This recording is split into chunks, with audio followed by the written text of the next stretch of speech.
brings hope, happiness. But a broken heart leaves a trail of tears. A troubled teen can't handle rejection. The rage still hangs in the air, like the smell of blood.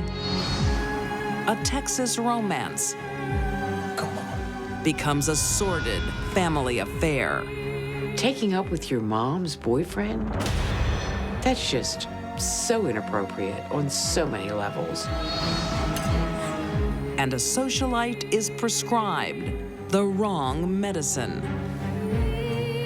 Let's just say his bedside manner was unusual. When these deadly women feel betrayed, they prove there's no fury like a woman scorned.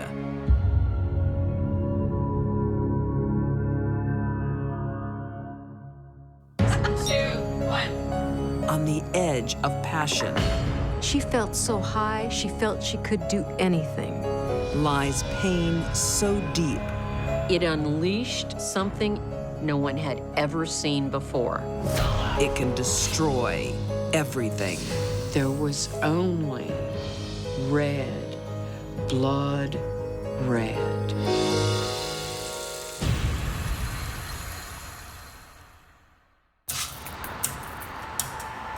It's hard to define exactly what attracts one person to another.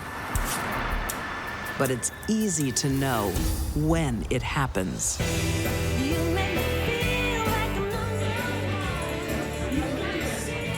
In Sacramento, California, 2009. Two young women from very different backgrounds connect. Mom was born to a family of Vietnamese refugees. She was one of 10 children. It was a different world to navigate, and it's not always an easy thing to do. 19-year-old Lon Ann Lee is out of work and broke. 25-year-old Monica Anderson has a career, an apartment, and a bright future. She thought Monica had it all. You and Beyonce out there. They become good friends. Some say the relationship was more than friends. One thing it definitely was intense. But Monica has no idea her new friend has a troubled background. Wanna score some more? Lon is keeping secrets. She's been abusing drugs for years. And there's something else. In her early teens, Lon starts cutting herself. It is a very maladaptive coping mechanism. It also is an indication of a very disturbed child.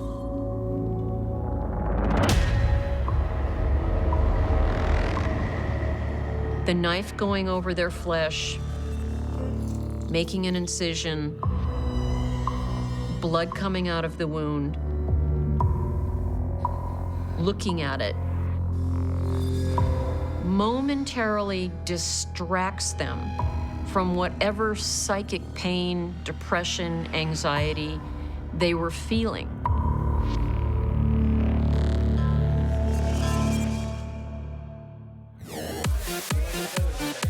Lon is only 16 when she adds drugs to her destructive mix. Drugs are very enticing. They're a way to self-medicate and tamp down the pain, and she took to them like crazy. Drugs was the last thing she needed in her life. But that's exactly what she went for.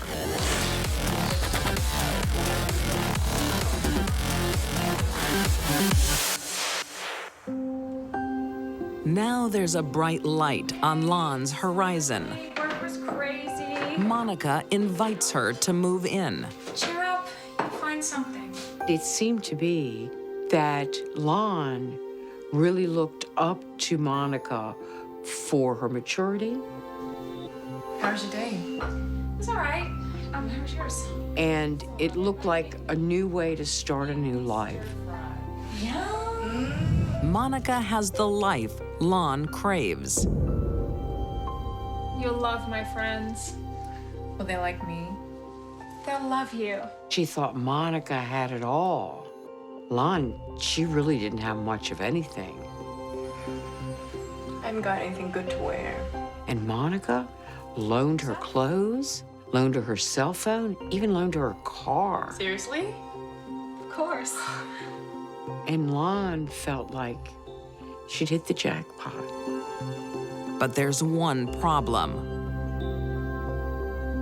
Like the pretty clothes, everything's on loan, including Lon's happiness.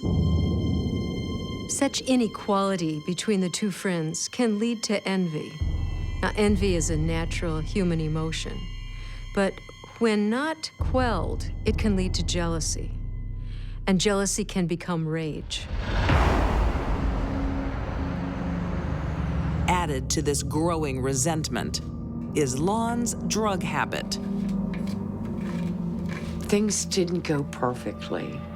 Lon was addicted to drugs, and Monica didn't like this, and it led to some arguments. Finally, one day, it led to physical blows. Drugs are a deal breaker for Monica. Hey, I'm home. You're kidding. Get off my case. You promised me. It's not a problem. I'm not doing this. I'm not going to do this. It just has to end. So what? Lon had just blindly attacked her. Monica kicks Lon out of her apartment and her life. The fact that Lon had attacked Monica was a warning sign. It was a signal that somewhere along the line, Lon had learned to use violence to get her way. That should have been the end of it, but it wasn't. In Sacramento, California, 2010. Monica? When 20-year-old Lon Ann Lee begs her friend for forgiveness, I'm so sorry. soft-hearted Monica lets her back into her life. Much like a battered wife will go back to a brute husband over and over, Monica made the same mistake.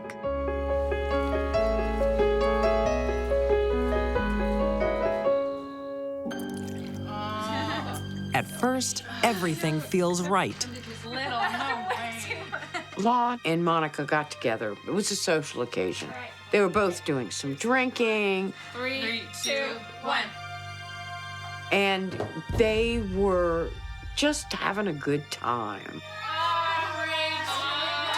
But Lon is a teenage time bomb. Bathroom break. Oh, sorry. That was me. And drugs are the fuse. Lon had inner turmoil. Then she got involved in drugs, the worst thing that could have happened.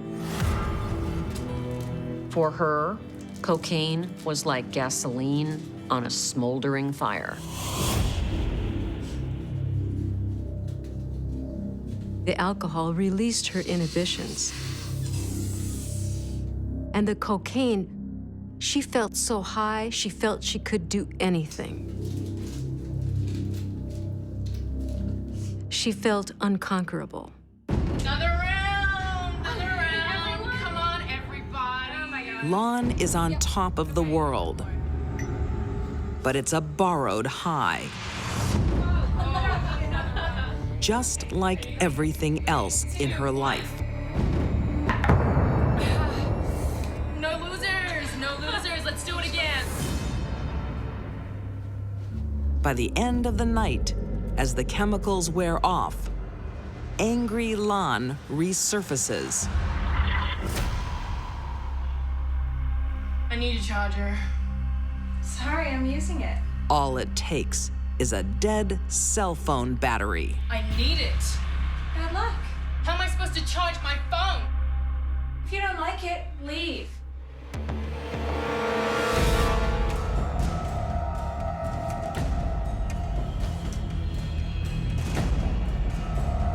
That was enough to make Lon crazed. She actually pulled a knife. Give me the charger. What? Lon snapped. I'll cut you. Monica knew that something had snapped in Lon. She realized in some way she was running for her life. The fact that she was running from her made her even angrier. And she stabbed her. And she kept stabbing her over and over and over. There was only red, blood red. Everything bad inside Lon surges out into her helpless victim. She stabs Monica 91 times. It would take several minutes to stab someone 91 times. Lon couldn't stop. Probably every single time she raised and lowered the knife, she was killing someone in her life that had wronged her, made her unhappy, abused her, and Monica paid for all those sins. Eventually, she's done. Why didn't you give me the charger? Why didn't you give me the charger? But Lon doesn't flee. She stays with Monica's body and uses the knife on herself.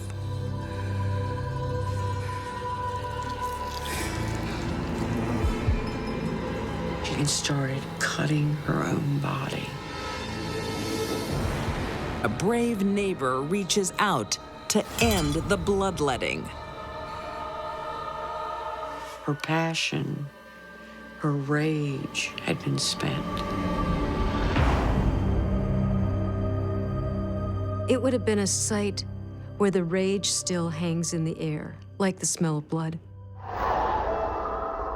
The blood of 26-year-old Monica, who did nothing but give a friend a second chance. When a person has a good nature, like Monica had, it's difficult to imagine people doing evil things because evil was not part of Monica's life.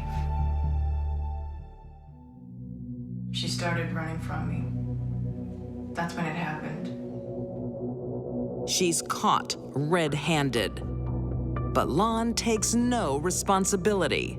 In the end, Lon blamed Monica for her own death, She should have given me the phone charger.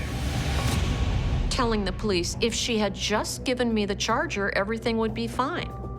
But this murder was not about a phone charger. This murder was about a very disturbed young woman. Despite Lon Ann Lee's crazy justification, she is found to be sane and guilty of first-degree murder. In October 2012, she is sentenced to 25 years to life. Whatever the circumstances were in Lon's life that resulted in her stabbing someone 91 times are profound problems that are not going to be fixed easily or possibly ever. No one can predict if Lon will learn how to control her temper. Prison is probably a really good place for her to be.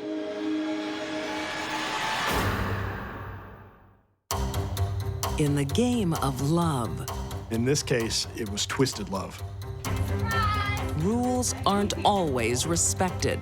It was just an American Horror Story.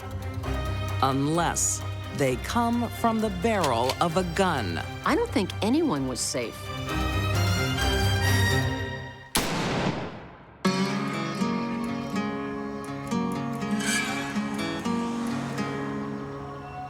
In Vidor, East Texas, 2010.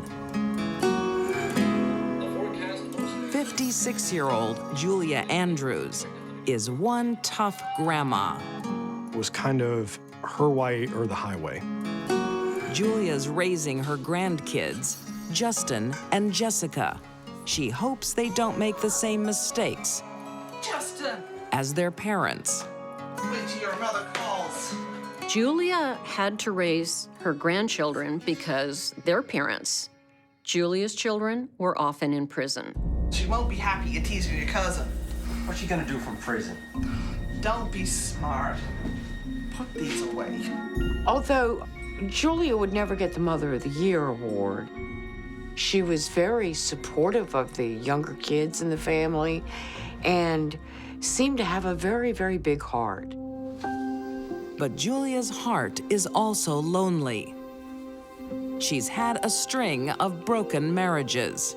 Julia was married 3 times in fairly rapid succession, and then she figured out maybe marriage wasn't the activity she should be involved in. So when they get home, they find the postman dead on the porch. Julia gives up on finding Mr. Right until one man changes her mind. Okay, I'll tell you another gag. All right, so He was incredibly liked. He was good time petty. They loved having him around. He was very funny. that's not the punchline. The much younger Randy Petty seems a good catch. Okay, so focus on me. A boy toy for Julia. You know, Julia had to be feeling pretty special, knowing that, you know, here she is in her 50s. She's got a boyfriend who's 16 years younger. You know, she's probably thinking, I'm pretty hot. And it really helped her self-esteem.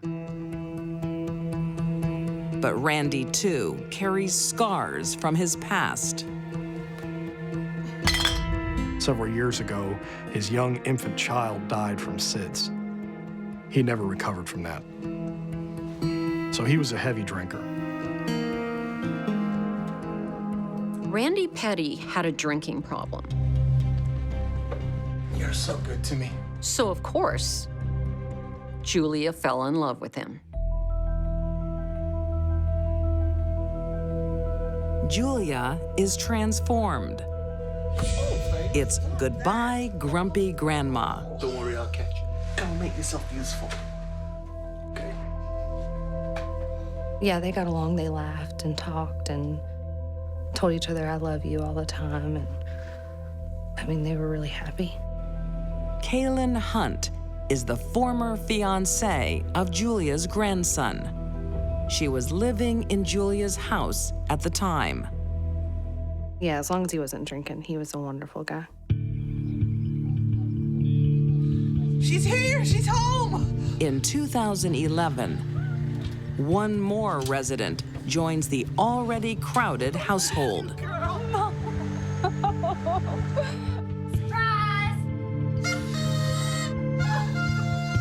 Julia's daughter, 38-year-old Jackie Uzel, is out of prison after serving 9 years for arson and assault. And this is Randy. Hi. Things have never been better for Julia. She's got a man she loves and her daughter back. Mama, you got yourself a boy toy. They were best friends. We're happy. Everywhere Julia went, Jackie was with her. Bet you are. But one thing threatens the happy household. Randy's love of liquor. Hey, give me another one. You've had enough. Get off my back. He was a real bad alcoholic. Normally around 8, 9 o'clock at night, he would start drinking. And he wasn't violent. He was just obnoxious and loud. And Just trying to relax, have a beer. Get in there and get me one. Night after night, there's friction. Julia turns to her daughter for help. I hate it when it's like this. Let me talk to him.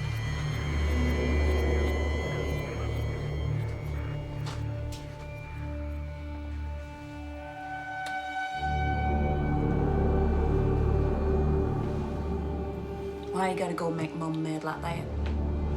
Come on. Here, have a beer, relax. Come on. Fine. Now, Jackie was 39 years old, so she was an adult capable of making her own decisions. But taking up with your mom's boyfriend? That's just so inappropriate on so many levels. That was a slow cooker for disaster.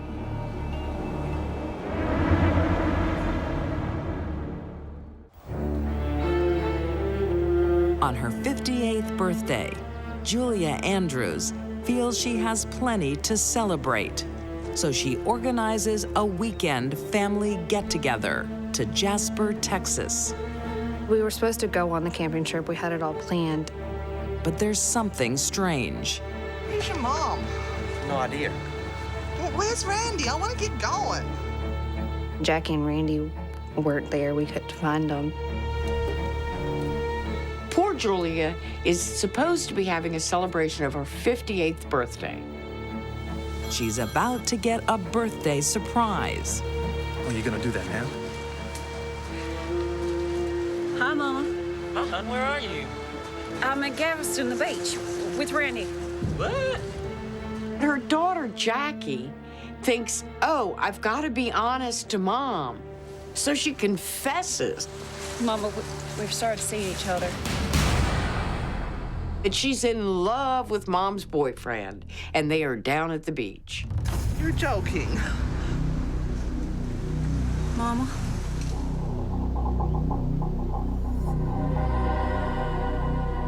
She was upset.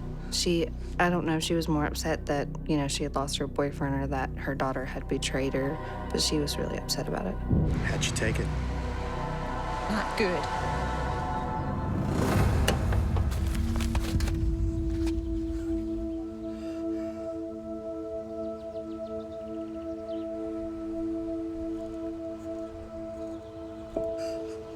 Along comes her own daughter who steals her man.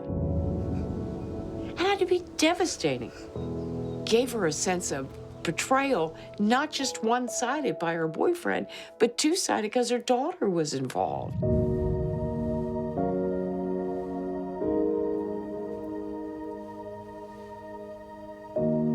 Can we talk? Bit late for that now. Julia is torn between jealousy and love for her child. It just happened. I love you, Mama. But over time, she accepts the reality. You're not gonna kick me out, are you? Even allowing Randy to move in with them. No. Julia tried to tolerate the situation, saying that her daughter's happiness was her happiness.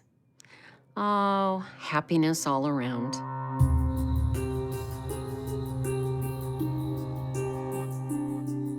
So then I said to him, get out of the car. Get out of the car! The night of November 28th, 2012, begins like so many others in Julia's house. The problem was he'd been drinking all day. Jackie isn't at home tonight, Listen, I want to talk to you. and Randy wants to have a heart-to-heart with his former lover. Not a good idea. He wanted to talk about it and she didn't, and he wasn't happy that she didn't want to talk about it.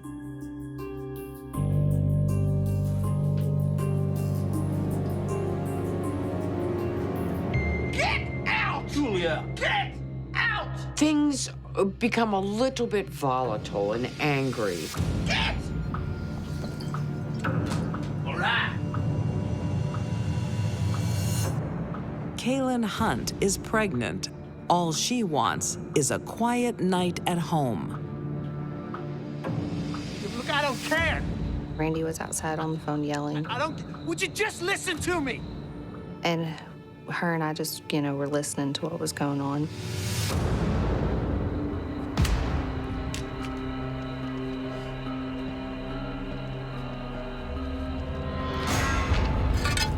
And then we heard something hit her car.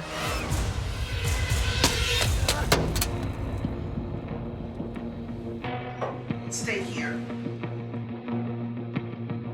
She runs out and says to him, "Leave my car the F alone." Stop! Randy, stop! What have you done? Get out of here. Stop this right now. Touch me! Get off me! Get off! Kaylin feels vulnerable and calls for help. I called 911 just because I was scared. I was pregnant. I was just scared for my baby. I need help. And when Julia came in the house to get the gun, running commentary of what was going on while it was taking place right before her.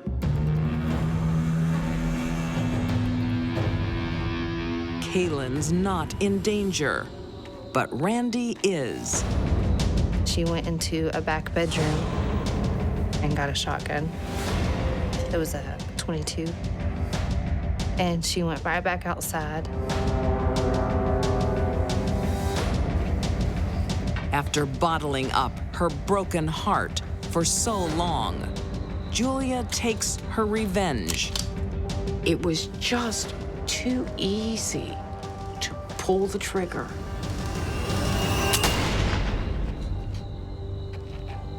Just too simple to go 1, 2, 3.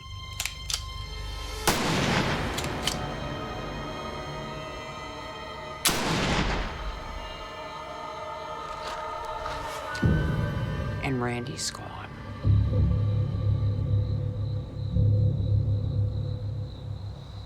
She just shot him. She just shot him. And then she just turned around and went and put the gun up and sat on the couch.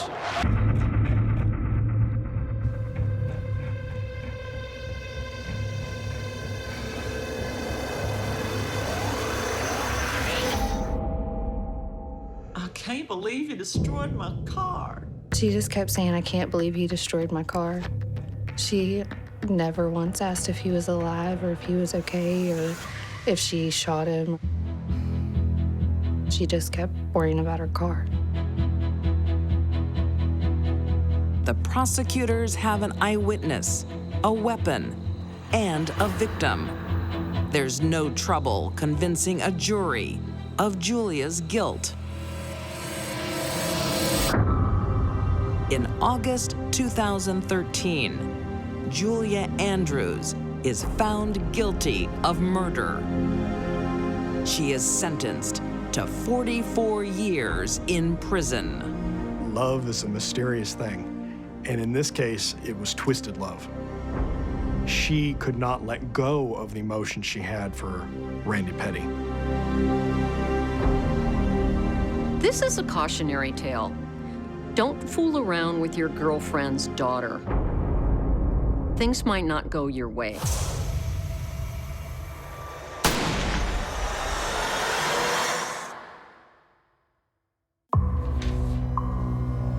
A life of privilege She had everything going for her. doesn't guarantee good behavior. Maybe she wanted to break his heart, literally. Or happiness. The tale of Dorothy Mort is one of sex, love, and guns.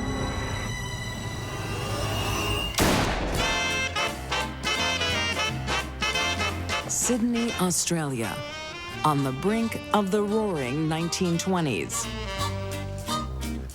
Hemlines are going up, and so are the fortunes of 32-year-old Dorothy Mort. She was very much a member of Sydney's higher society. Dorothy's living the good life, thanks to husband Harold Mort's old money. What do you think? You know, Doc, only the latest fashion will do. The Mort family was one of the original aristocratic families of New South Wales, and they had done extremely well and became very affluent. It looked like the perfect life. And it is. Until one tragic event changes everything.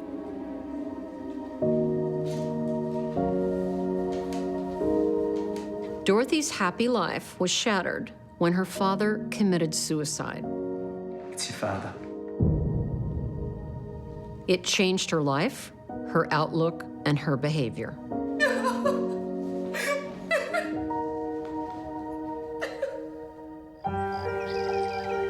The once bubbly Dorothy crashes into depression.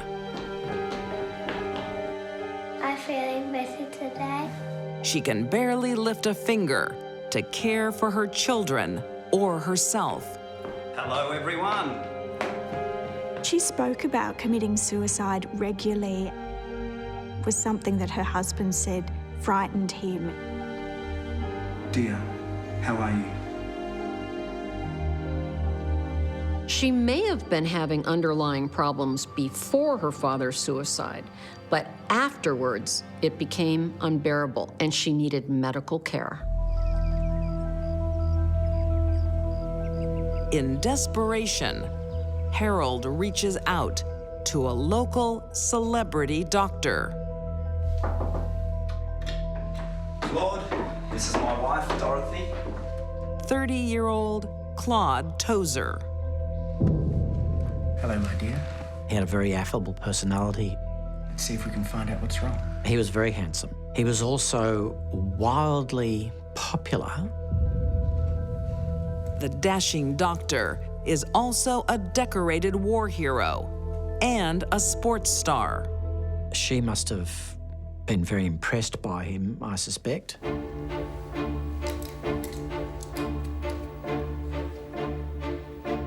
Right, well, let's see if this works.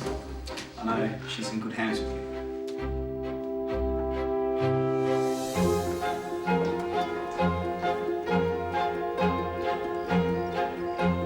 Claude takes a special interest in Dorothy. He visits her almost daily. She would sometimes spend days in bed.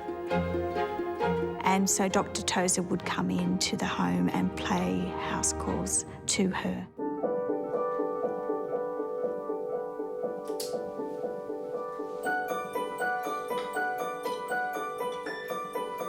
Their time together pays off. You seem to be getting better, Dorothy. I do feel a lot better, dear. Within weeks, Dorothy positively glows in good health. Have a good day. You too, Em. But Claude's miracle cure doesn't come from a medical textbook. Let's just say his bedside manner was unusual. Treatment for depression in the early 20th century was really very experimental. To say the least, Dr. Tozer took advantage of Dorothy's delicate condition. The doctor breaks the Hippocratic oath. Dorothy, her marriage vows. I think she just fell into this relationship and was totally consumed by it. Dorothy has the best of both worlds. A wealthy husband and a devoted lover.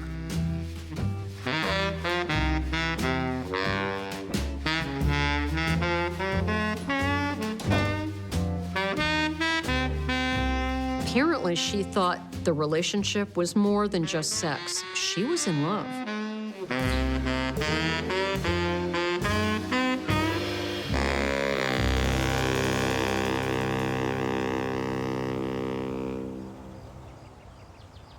But after 5 months, Claude reveals a secret. Dr. Tozer suddenly blurted out This affair, it has to end. that he would have to bring their relationship to an end. And the reason for that was that he was engaged to marry another woman. But I love you, Claude. I'm sorry. I love someone else. You told me you loved me. You told me.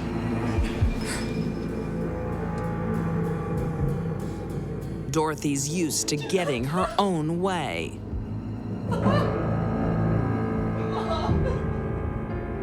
She won't accept being dumped for another woman. She was determined that nobody else was going to take her place.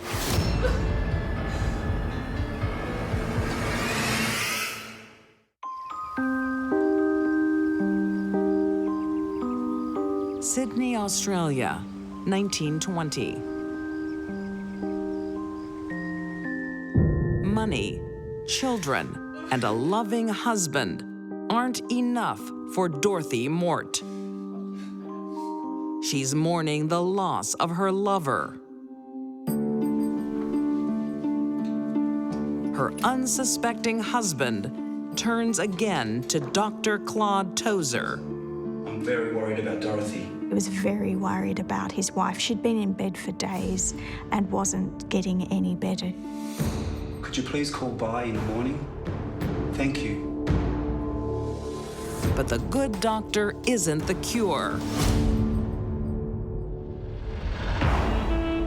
He's the cause. Dr. Tozer arrived at the house, went up to the bedroom to see Dorothy Mort. Claude has ditched Dorothy for another woman. How are you today? Fine. I've realised you're right. We have to stop. But gives her one last dose of his special medicine. Dorothy was a sick woman. She really did need help. She didn't need sex. But that's what she got. They made love, and then they went into the drawing room. Dorothy wants the doctor to remember her forever. Sit down. I have a small gift I'd like to give you.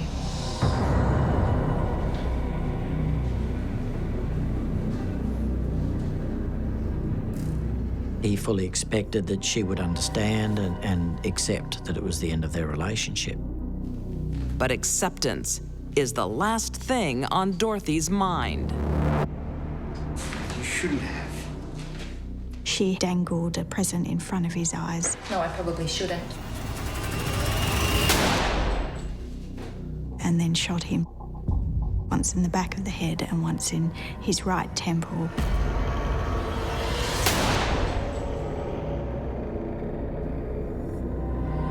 Taking Claude's life isn't enough for Dorothy.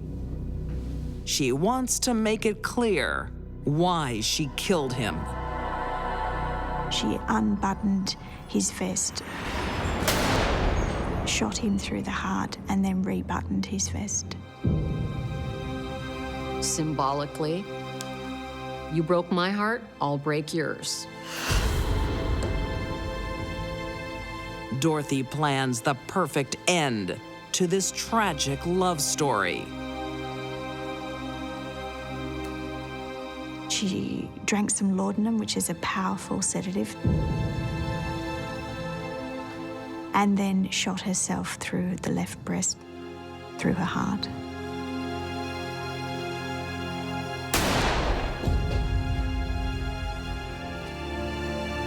She was absolutely determined that she was going to die. But in fact, she didn't die.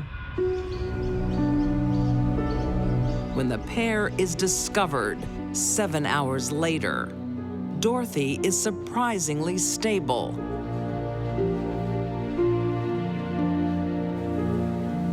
police aren't sure who shot who.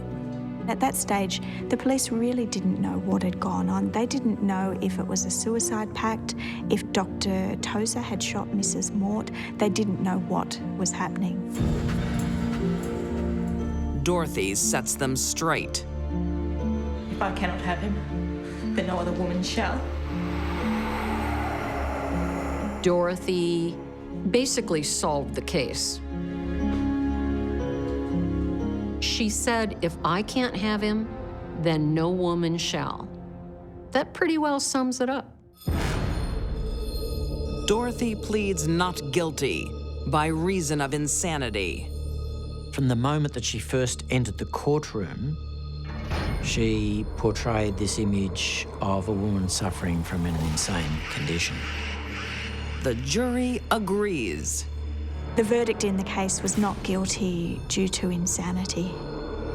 I think the jury got this one wrong. Dorothy fooled all of them. Dorothy spends the next 8 years in treatment. Her ever loyal husband, Harold, always by her side. The most extraordinary parts of Dorothy Mort's story is the support that she got from her husband. Welcome home, dear. It's good to be home. She was released from prison and apparently went back to live in the home where the murder had occurred with her husband and lived a very quiet life. With Dr. Tozer gone from her life, Dorothy's mental illness disappears too. She lives a productive, crime-free life until the age of 81. I don't think Dorothy was crazy. I think she was a woman in love. A jealous, possessive woman in love. When these deadly women felt rejected, they took revenge. Julia Andrews' lover learned the price of cheating with her daughter. Troubled teen Lon Ann Lee turned her rage on her one true friend. And Dorothy Mort made sure her doctor could never treat another woman. These women loved with all their hearts, but hated even more when they were scorned.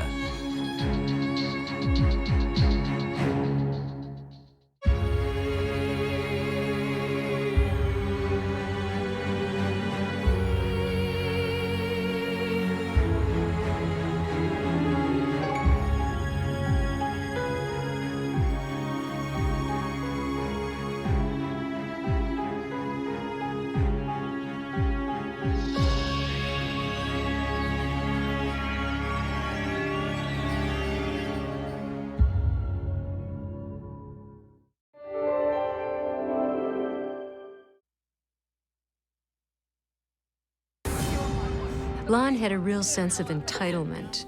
She had a sense of entitlement to many of Monica's things. 3, 2, 1. She had lived with Monica. She'd used her car, her cell phone, her clothes. She'd used a number of things, so she felt Monica's things were her things. It could be that Lon asked Monica for the cell phone charger not because she really needed it, but she wanted to see if Monica would give her something, as she used to do. And Monica said no.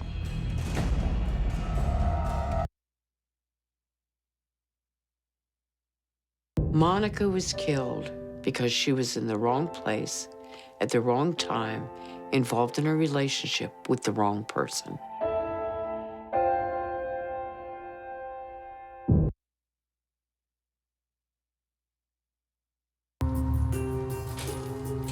Julia's grandson isn't so quick to forgive.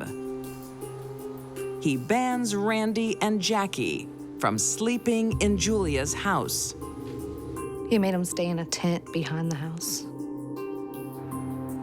The woman who gave up her life to raise her grandchildren is again making sacrifices for her daughter.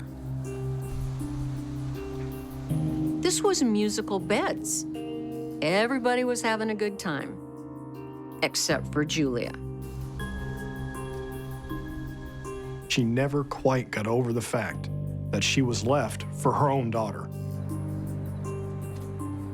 Jackie showed no remorse at all for essentially stealing her mother's boyfriend. I don't think Jackie knew her mother very well at all.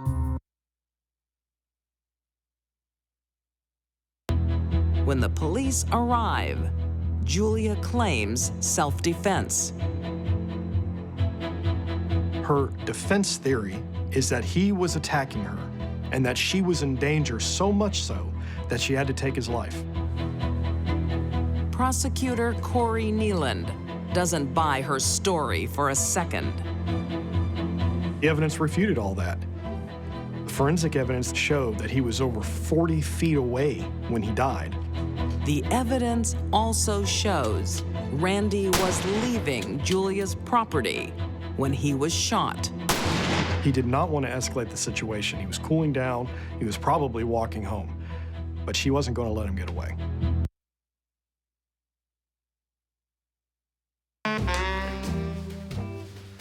The pair's secret affair is fueled by Claude's purple prose. In his letter, he talks about his passion, and he said, you know, she stirred him up to such a degree that she's now metaphorically sitting on a sleeping volcano. He also says that no other woman has attracted him like this before, but when you fall in love, you fall hard. He's so stirred up by Mrs. Mort that he's working just to conquer his hunger.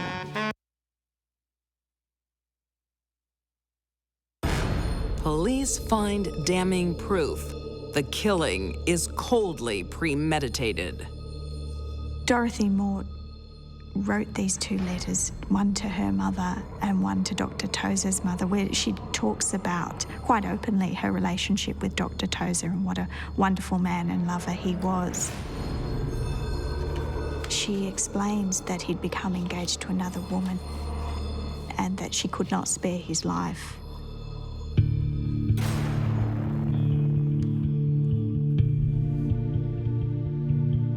Dorothy Mort stands trial for murder.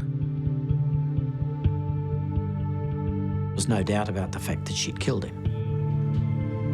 Even the best attorney money can buy can't protect Dorothy from the heartbreaking truth. You told me you loved me. Dorothy Mort said that one of the motives for this murder was that Dr. Tozer had become engaged to another woman, but his mother testified that she knew of no other woman or engagement. I think that perhaps Dr. Tozer was using the engagement to a mythical woman as a way out of the relationship. There is no other woman. Dr. Tozer's death is for nothing.